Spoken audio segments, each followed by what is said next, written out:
Hello, this is Billy Core from homeofcarolinacirclemall.com, and if you remember in my 100 video special, I mentioned that this computer right here that I bought at a thrift store back in March of this year no longer worked. Well, sometime last week I did some tinkering with it, and don't ask me how, but I got it back up and running. The specs are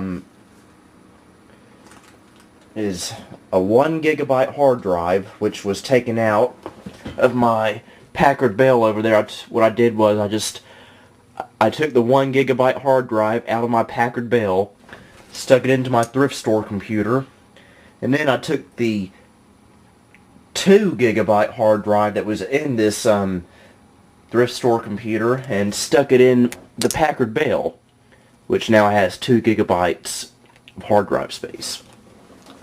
And this originally had 32 megabytes of RAM, but I took a little bit of it out and stuck it in my Packard Bell. My Packard Bell now has 24 megabytes of RAM compared to the original 16 megabytes. And now this computer has 16 megabytes of RAM. It has an Intel Pentium processor. How many megahertz? I do not know. But and then see and it has your standard 3.5-inch floppy disk drive and a no thrills standard CD-ROM drive. This like I said cost. What happened was, a new store opened up here in Greensboro called Value Village over on High Point Road, and back in March, shortly after they opened, I went by there just to look around and see what they had, and they had this computer sitting there. It had no information of what it was or if it even worked. All it said was this: $10.10. So I could not pass that up. So I bought that, including this eMachine's keyboard, which was $1.01. And I brought it home, hooked it up, and guess what? It worked perfectly. I booted it up, and it had Windows 98 on it originally, but I wiped that out and I put Windows 95 on it. But since then I've done all kinds of weird stuff as far as operating systems are concerned on here. But let's open her up, shall we? Okay, here's the inside of the computer. I'll try to record as much as I can. I got a bunch of cords hooked up to my camera, won't let me go very far. But here's the floppy drive. Everything's IDE in here. Here's this. Okay, here's an Antec power supply, 115 volts. There's the processor. Like I said, just a standard Intel processor, and the motherboard in here. By the way, this is a custom built computer. The BIOS shows a copyright date of 1997, so I'll just assume it was built sometime around 1997. And the motherboard is made by Intel. See, there's the chipset there. Let's see, here's the video card. It's just a standard no thrills S3 video adapter, which for some reason doesn't have a screw in the slot there. Now originally this motherboard had built-in integrated audio on board, which was a Yamaha sound system, which I did not like one bit, because I wanted to install Windows 3.1 on here, and the Yamaha sound card on here was not up to it for using something that old. So the other week I went to the local Goodwill store and I purchased this.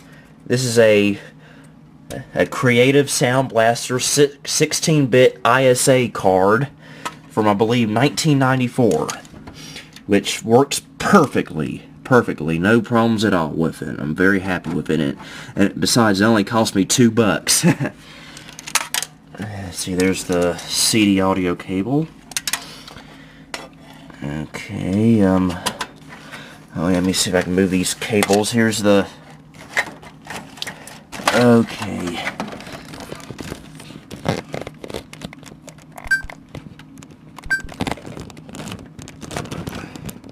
There's the memory RAM. That's EDO RAM. That's the same type that's used in the Packard Bell of mine. So I took some of it out and stuck it in it, as you know. Okay, let's go ahead and close this back up and boot it. Okay, let's boot it on up. Here's the power button. And I just have this Dell LCD 15-inch monitor hooked up to it for the time being. Okay, there's the BIOS screen.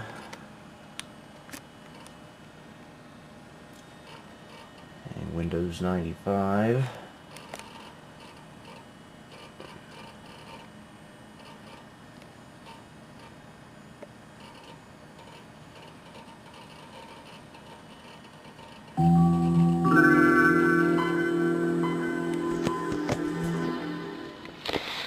Forgot to mention, when I first bought this, the CMOS battery that was in it was dead, so I had to go out and buy another one for $2. No big deal. At least this way it won't think the year is 1990. I wish it were 1990 though. Okay, I really don't have much installed on here. I just reformatted this computer the other day. Here's the hard drive.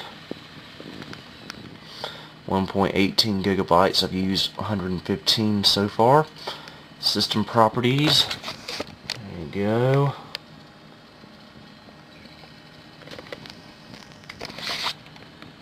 Okay, let's reboot this, cause there's something very unique about this computer that I'd like to show.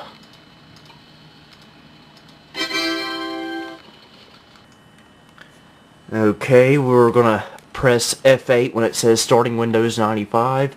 Okay, here's the startup menu.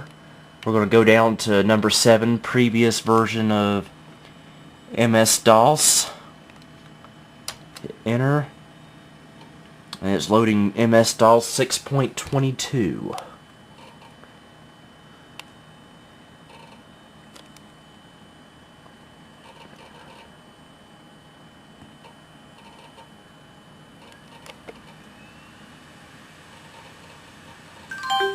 And Windows for Workgroups 3.11. Yep, I got it dual booted here by simply upgrading to Windows 95 from this Windows 3.11, but installing it to a different directory other than the Windows directory. So I got both 3.11 and 95 on here. Okay, and as is customary with these type of videos, let's listen to a MIDI file. Here's a very classic one, Canyon.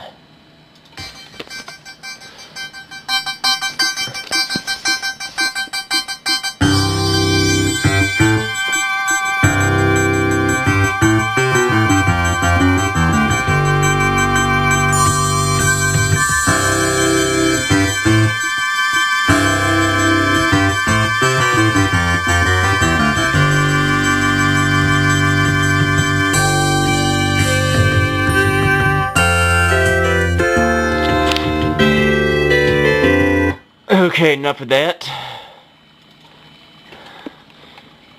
Again, I say it's very strange to see the date 2010 up on this Windows 3.11 clock.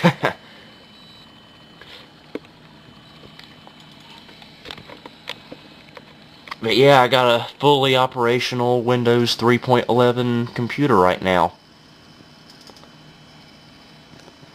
Good old program manager. Let's shut her on down.